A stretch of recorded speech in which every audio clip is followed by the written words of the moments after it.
मान लो हम अभी क्वेश्चन को दो तरह से बनाएंगे, ग्राफ वाला एक, इसको बोलते हैं graphical interpretation of work. Graphical interpretation of work, यानी ग्राफ के टर्म में वर्क कैसे आएगा।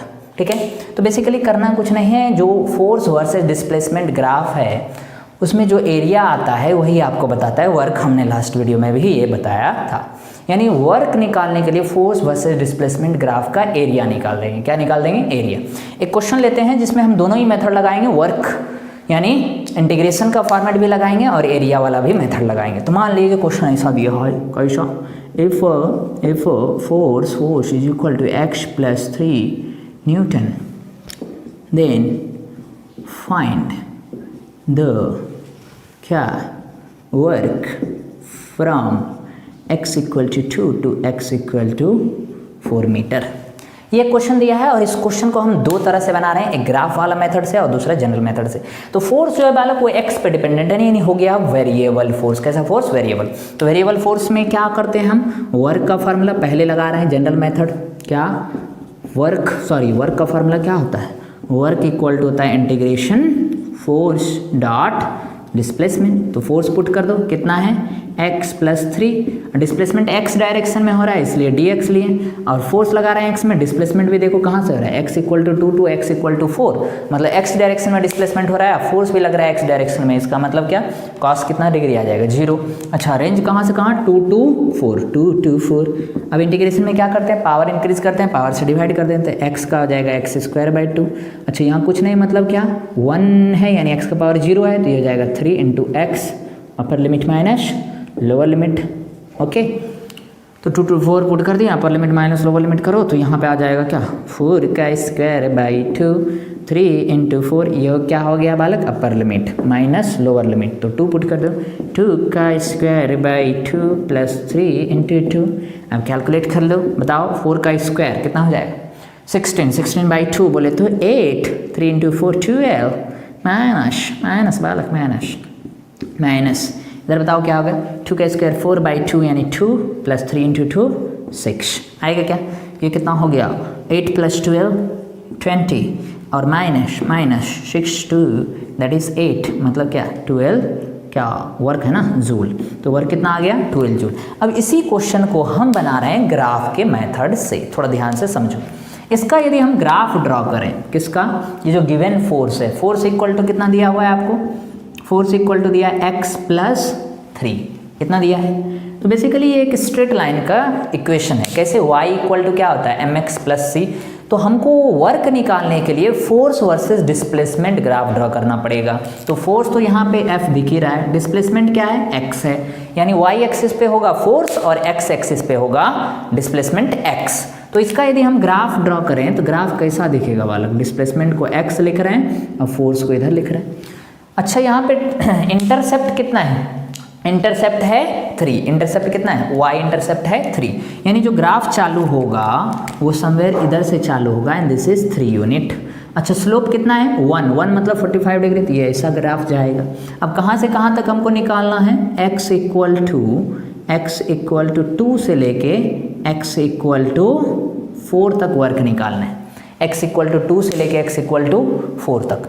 अब थोड़ा ध्यान से यदि देखो तो इसके कॉरेस्पॉन्डिंग ये होगा फोर्स और इसके कॉरेस्पॉन्डिंग ये होगा फोर्स। इसको थोड़ा बड़ा कर दे रहे हैं, थोड़ा बड़ा बनाओ बालक, इसको थोड़ा बड़ा कर दिए। ओके, तो इसके कॉरेस्पॉन्डिंग ये आएगा फोर्स। फोर्स कितना आएगा, तो x जब 2 है तो उसके कॉरेस्पॉन्डिंग फोर्स बताओ कितना हो जाएगा, x जब है 2 तो उसके कॉरेस्पॉन्डिंग ये वाला फोर्स है, कितना होगा, यहाँ पे जाकर 2 पुट करो, 2 + 3 कितना हो जाएगा, 5 न्यूटन। अच्छा, इसके कॉरेस्पॉन्डिंग बताओ कितना आ जाएगा फोर्स, x की वैल्यू कितना पुट करो 4, तो यहाँ पे 4 + 3 कितना हो जाएगा, ये वाला वैल्यू कितना हो जाएगा, 4 + 3 यानी 7 न्यूटन। तो हमको अब ग्राफिकल मेथड से वर्क निकालना है। ग्राफ मेथड में क्या बोलता है, work is equal to area under force versus displacement graph. Force versus displacement graph में जो एरिया है वही क्या बताएगा, वर्क। अच्छा, एरिया कौन सा एरिया, थोड़ा ध्यान से देखो तो ये एरिया है, दिस इज द एरिया, और इसी एरिया के वजह से क्या आएगा, वर्क आएगा। एरिया निकाल लो, वर्क आ जाएगा। अब इस एरिया को हम कैसे निकाल सकते हैं? तो कई सारा मेथड हो सकता है। हम जो लगा रहे हैं बहुत ही सिंपल मेथड। इस एरिया को निकालने के लिए हम बोल रहे हैं कि यहाँ से यहाँ तक बालक देखो, ये क्या है? ये है तुम्हारा रेक्टेंगल। और फिर यहाँ से यहाँ तक ये क्या है? ये है तुम्हारा ट्रायंगल। गल गल समझ रहे हो क्या? नीचे है रेक्टेंगल और ऊपर क्या है? ट्रायंगल। तो रेक्टेंगल का एरिया कितना आएगा? रेक्टेंगल वाला ये वाला जो एरिया है ये कितना आएगा? रेक्टेंगल का ये पोर्शन कितना है? 2। अरे ये 2 और ये 4, तो ये लेंथ कितना हो गया? ये हो गया 2। अच्छा, यहाँ से यहाँ तक ये तो तुमको पता है 5 न्यूटन है, तो यहाँ से यहाँ तक ये वाला भी कितना हो जाएगा? 5। अच्छा, ट्रायंगल में टोटल ये 7 है, ये कितना है? 7 और ये 5 है, तो ऑब्वियसली ये कितना होगा? ये हो जाएगा 2। हो गया क्या? अच्छा, ये कितना है? 2, तो ये भी कितना होगा? 2 होगा। तो रेक्टेंगल प्लस ट्रायंगल का एरिया लिख दो। देखो वर्क लिख रहे हैं। रेक्टेंगल का एरिया कितना होता है? Length into width. तो लेंथ है 5 और विड्थ कितना है? 2। तो 5 इंटू 2 प्लस ट्रायंगल का एरिया कितना होगा बताओ? ट्रायंगल का एरिया होता है हाफ इंटू बेस। बेस कितना है? बेस है 2 और हाइट भी कितना है? 2। तो half into base into height कर दिए, that is the area of triangle. अच्छा करो, 5 इंटू 2 कितना हो गया? 10। अच्छा 2 और 2 ये गया, बचा क्या? 2। अच्छा देखो यहाँ जो वर्क आया कितना आया? ये आया 12 जूल। अब पहले भी वर्क कितना आया था? 12 जूल। इसका मतलब ग्राफिकल मेथड देखो या फिर ये वाला इंटीग्रेशन मेथड देखो, दोनों क्या है? सेम। बट कई सारे क्वेश्चन में हमने अभी दोनों मेथड इसलिए लगाए हैं क्योंकि हमने ग्राफ प्लॉट किया। ग्राफ प्लॉट किया किसका? गिवन इक्वेशन का, y = mx + c के फॉर्मेट में, और फिर हमने निकाला ये आंसर।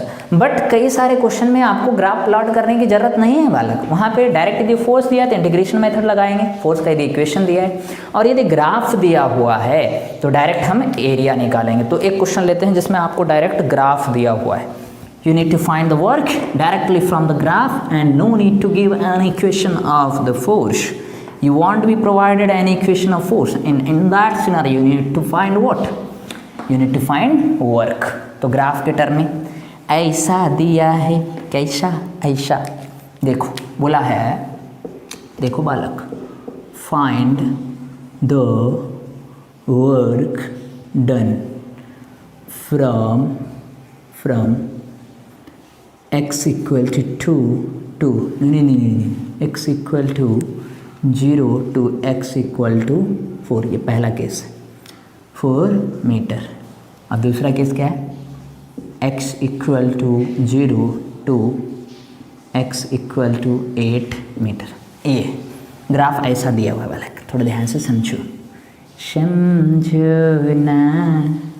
इधर है x, इधर है y, ग्राफ है ऐसा ऐसा ऐसा। ये है ग्राफ बालक।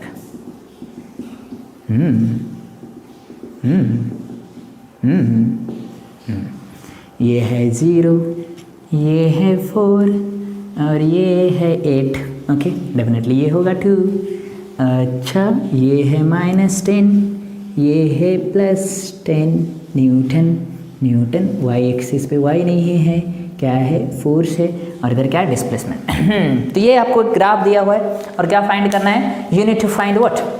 You need to find the work done. पहला केस में वर्क कहाँ से कहाँ फाइंड करना है बालक? पहला केस में x = 0 to x = 4। तो 0 to 4 यहाँ से यहाँ वर्क फाइंड करना है। तो डेफिनेटली ये क्या है? एक ट्रायंगल है। ट्रायंगल का एरिया जस्ट निकाल दो, वर्क निकल जाएगा। तो पहले केस में कहाँ से? x = 0 to x = 4। तो वर्क इक्वल टू क्या होता है? Area under curve. अच्छा, एरिया क्या होगा? ट्रायंगल है, 0 to 4 में क्या है? ट्रायंगल। तो half into base into height, half into base. Base कितना है? 0 to 4 मतलब 4, और हाइट कितना है बालक? ये वाला है हाइट। तो ये हाइट कितना होगा? 10 के बराबर हो जाएगा। तो 10 क्लियर है क्या? कितना हो जाएगा? ये आएगा 2 और 4 कैंसिल होके 2 हो जाएगा, 20 क्या? Joule. That is what? Work done. Work done आ गया कितना? 20 जूल। तो 0 से लेके कहाँ तक?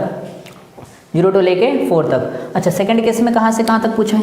सेकंड केस में पूछा है x = 0 to x = 8 मीटर।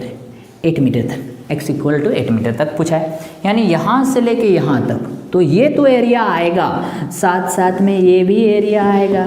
अब ध्यान से सुनो बालक, इस एरिया में डिस्प्लेसमेंट तो आगे है, यानी x एक्सिस की तरफ है, तो डिस्प्लेसमेंट पॉजिटिव है, बट फोर्स क्या लग रहा है, फोर्स माइनस में लग रहा है, यानी ये एरिया फोर्स इंटू डिस्प्लेसमेंट करेंगे, यानी लेंथ इंटू विड्थ करेंगे तो माइनस आएगा। यानी ये वाला एरिया तो पॉजिटिव होगा, बट ये वाला एरिया क्या होगा, नेगेटिव। क्यों नेगेटिव एरिया आया, क्योंकि फोर्स डिस्प्लेसमेंट तो पॉजिटिव है, बट फोर्स क्या है, नेगेटिव। देखो फोर्स एक्सिस में क्या है, फोर्स इसके लिए नेगेटिव, इसलिए पॉजिटिव इंटू नेगेटिव करेंगे तो नेगेटिव आएगा। तो इसका एरिया कितना, इस बार फाइंड करना है कहाँ, 0 टू लेके, हाँ सेकंड केस में 0 to 8 metre, 0 to 8 metre find करना। तो यहाँ पे एरिया तो पॉजिटिव है, बट इधर एरिया क्या होगा, नेगेटिव। क्यों एरिया नेगेटिव होगा, क्योंकि यहाँ तो डिस्प्लेसमेंट पॉजिटिव है, बट फोर्स क्या है, नेगेटिव। तो force into displacement positive into negative करेंगे, नेगेटिव एरिया आएगा।